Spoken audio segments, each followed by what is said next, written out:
Hi everyone, Dr. Lisa here. It's August, and so if the back to school countdown has started in your house, then this video is for you. Today I'm going to talk about 3 swaps you can make to decrease or reduce your exposure to plastic in school lunches. And some of these ideas might even be helpful for those moms and dads who bring their lunch to work. Before we get into those swaps, let's talk a little bit about plastics in general. Why is it that they have gotten such a bad rap? Well, the chemicals in plastics can leach out and get into our bodies through whatever it is that's inside the plastic, whether that's food that we're storing in those containers or Ziploc bags or plastic bottles that have ketchup or yogurt in them. These chemicals have the ability to disrupt our body's natural hormone balance, causing an imbalance that can lead to problems with putting on too much weight, developmental problems, and problems in both boys and girls when it comes to puberty and possibly infertility later on. So in girls, we often see this as early puberty, like starting at the ages of 9 or 10 instead of closer to the teenage years. And in boys, we see this in problems with sperm count and even testosterone levels. Now, not all plastics have the same or might have the same effect on our health. There are some plastics that might be less of a concern. Now, you may notice that when you look at plastic containers, there's that recycling triangle on the back, and there's a number inside there between 1 and 7. Numbers 2, 4, and 5 are less of a concern at this point in time than numbers 1, 3, 6, and 7.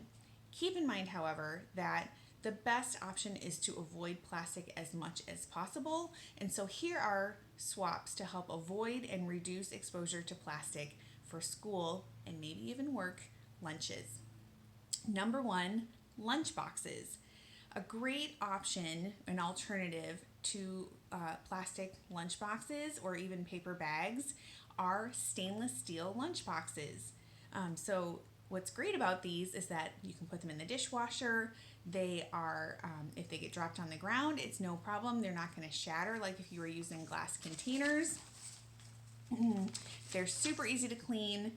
And what you want to be looking for is 18-8 stainless steel, which is durable enough as well as non-toxic.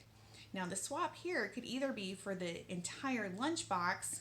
Most of them come with divided compartments so that you can divide up the food, or even you could use individual stainless steel containers and make sure that you're getting either stainless steel or silicone lids instead of plastic on those containers.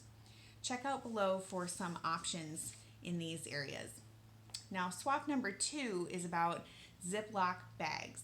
Let's say your child is like mine and those snack containers don't always make it home in a timely manner. I used to send snacks to school with our son in stainless steel and sometimes even in glass containers, and they would sit in his desk for weeks with some uneaten food in them. So to prevent some of that and the nastiness coming home, what we switched to was wrapping snacks in unbleached parchment paper and then putting that inside of a Ziploc bag. So it's still disposable. I don't have to worry about gross things coming home, but at the same time, what he's eating was not touching the plastic bag. And I'll list below where you can find unbleached parchment paper. Okay, so number 3 then is water bottles. We all know that kids need to stay hydrated because they're super active during the day, especially at school, being at gym class and recess. And so again here, we're going to choose stainless steel over plastic. These are great not only for lunches, but also for sports practices and trips to the park. And I've listed some options below to help you get started on your safer swap journey. Now, if you have found some products that you like for safer swaps for lunches, we would love to know. So comment below and share with everybody.